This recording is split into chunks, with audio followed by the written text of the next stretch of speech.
جو لیے گئے کہیں سے بھی جس سے بھی جیسے بھی.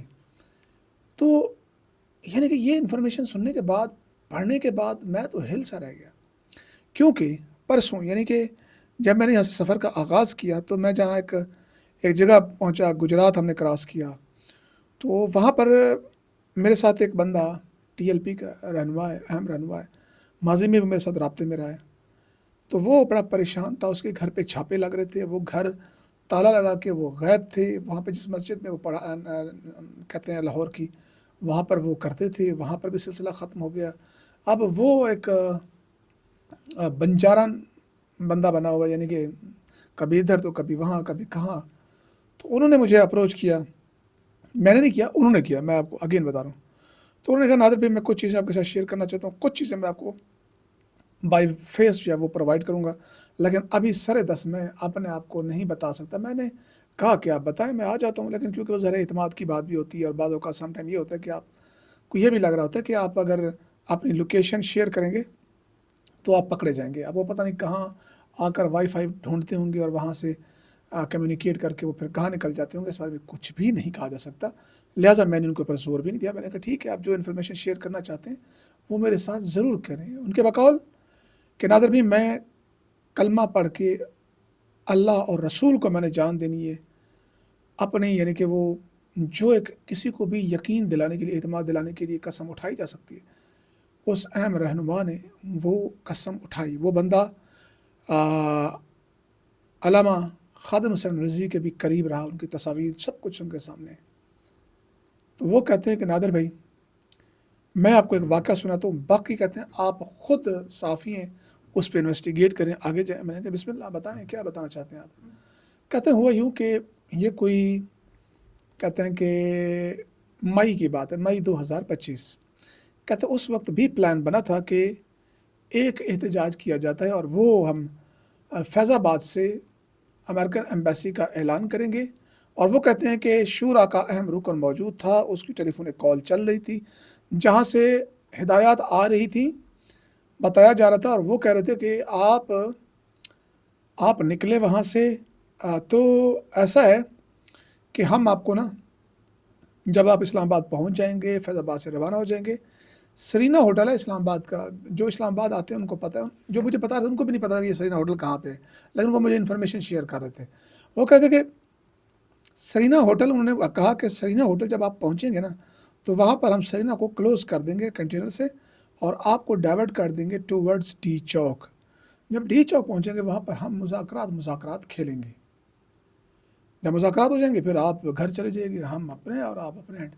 لیکن کہتے ہیں کہ وہ کسی وجہ سے یا جو بھی پتہ نہیں، کہتے ہیں آگے کیا بنا TLP کی قیادت سے، تو وہ مؤخر کر دیا گیا بقول ان کے. یہ ساری باتیں میں آپ کو بتا رہا ہوں. وہ کہتے ہیں کہ جب ملیں گے تو میں آپ کو ان چیزوں کا شواہد دوں گا، ثبوت دوں گا، اور میں آپ کو کیونکہ کہتے ہیں مجھے اس کے لیے گھر جانا پڑے گا، اور گھر میں بھی جا نہیں سکتا کیونکہ گھر میرے چھاپے لگ رہے ہیں، میں پکڑا جاؤں گا.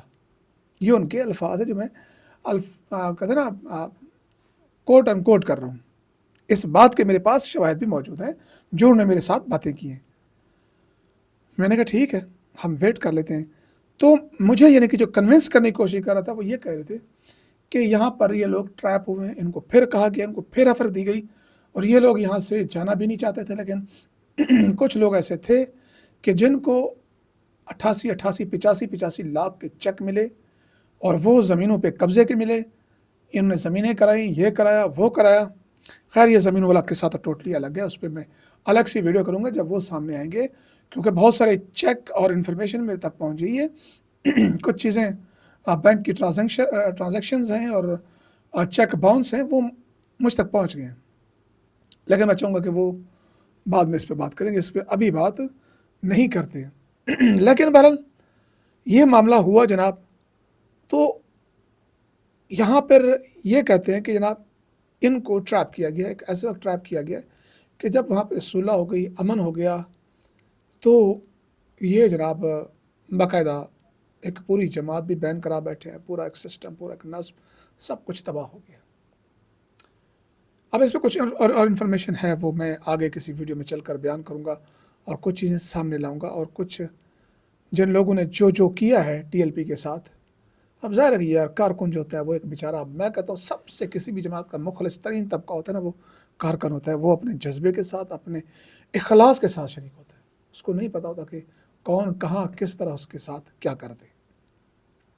تو یہاں پر بھی کچھ بظاہر ایسا لگ رہا ہے، میں انتظار کروں گا کہ وہ اپنے گھر جائیں، ڈاکومنٹس جو ان کے پاس ہیں وہ میرے ساتھ شیئر کریں، اور پھر میں آپ کے ساتھ یہ انفارمیشن شیئر کر سکوں۔ اب آتے ہیں کہ حافظ سعد حسین رضوی کہاں ہے؟ 13 کی صبح سے وہ غائب ہیں، آج 19-20 ہونے کو ہے، 6واں دن ہے، لوگ پوچھ رہے ہیں کہ حافظ سعد حسین رضوی کہاں ہے۔ لاہور کا ایک سورس ہے، انہوں نے مجھے بتایا کہ حافظ صاحب جو ہیں اس ٹائم کوٹ لکھپت میں بایو میٹرک روم ہے وہاں پر موجود ہے، کوئی اور نہیں جا سکتا۔ جب وہ ان کو لائے گا تو بہت ساری گاڑیوں کا قافلہ تھا، اور وہ اس پہ مزید اس پہ کوئی بات نہیں کرنا چاہتے، لیکن میں اس کو پہلے بھی بتا چکا ہوں کہ بہت سی چیزیں ایسی آ رہی ہیں، لیکن میں ابھی اس کو کیونکہ کاؤنٹر چیک جب تک نہ ہو جائے، میرے 2 دن اس کے باوجود بھی، میرے راؤنڈ لگانے کے باوجود بھی اس کا کاؤنٹر چیک ابھی نہیں ہے، لیکن ابھی بھی ذرا یہی کہہ رہے ہیں کہ کسٹڈی میں اور کسی مناسب موقع پر جب وہ دیکھیں گے کہ بہت ساری چیزیں اچیو ہو گئی ہیں تو وہ سامنے لائی جا سکتی ہیں اور سامنے آیا جا سکتا ہے۔ تو کہنے کا مقصد یہ ہے کہ ٹی ایل پی کی قیادت نے کوئی فیصلہ اچھا نہیں کیا۔ میں ابھی بھی کہتا ہوں کہ جو کچھ ہوا میں اس کی مذمت کرتا ہوں، بہت بہت تکلیف دے، بہت مطلب ہے کہ مجھے تکلیف ہے، عام لوگوں کا خون بہے، کسی بھی مظلوم کا خون بہے، اس کی اجازت نہیں دی جا سکتی، لیکن کچھ اینڈ پہ ان کے ہاں بھی غلطیاں تو ہوئی ہیں، انہوں نے ماضی کے تجربات سے نہیں سیکھا اور ایک ایسا فیصلہ کیا، اور نون لیگ نے بھی ایک ایسا فیصلہ کیا جس کی بار انہیں قیمت چکانی پڑے گی۔ اب یہ بین کی طرف جا رہے ہیں، ٹی ایل پی کو بین کریں گے، میں مسلسل رپورٹ کر رہا ہوں اس کو، اور باقاعدہ پنجاب کابینہ نے اس کی اپروول دے بھی دی ہے۔ اب یہ آئیں گے، وفاقی کابینہ دے گی، اس کے بعد یہ معاملہ سپریم کورٹ جائے گا، سپریم کورٹ کالا دم قرار دے گی، تو پھر ظاہر ہے کہ الیکشن کمیشن کی نوٹیفیکیشن جاری کر کے اس جماعت کو کالا دم قرار دے گی۔ کالا دم پہلے بھی ہوتی رہی ہے، کوئی فرسٹ ٹائم تو نہیں ہوگا، پہلے بھی کی گئی پھر بحال ہوئی۔ اب اہم سوال یہ ہے کہ کیا ریاست نے ایک بڑا فیصلہ کر لیا ہے یا دوبارہ اس کو ریورس کیا جائے گا، یہ ایک اہم سوال ہے، کیونکہ لوگ اعتبار نہیں کرتے۔ لوگ تو یہ بھی کہتے ہیں کہ اگر ایک نام سے بیان ہو جائے گا دوسرے نام سے آ جائیں گے، پھر کیا کریں گے آپ؟ ماضی میں ایسی مثالیں موجود ہیں، اے این پی کی مثال موجود ہے، نظریہ کبھی بھی وہ کہتے ہیں کہ بیان نہیں ہو سکتا۔ لیکن بہرحال جو انفارمیشن تھی میں نے آپ کے ساتھ شیئر کر دی ہے، کوشش کریں گے کہ اگلی ویڈیو میں مزید آپ کو سب سامنے کوئی تفصیلات سامنے رکھ سکیں۔ اب تک کے لیے اتنا ہی، دعاؤں میں یاد رکھیے گا اور اپنے قیمتی فیڈ بیک سے کہا کیجیے گا، اجازت دیجیے، اللہ حافظ و ناصر۔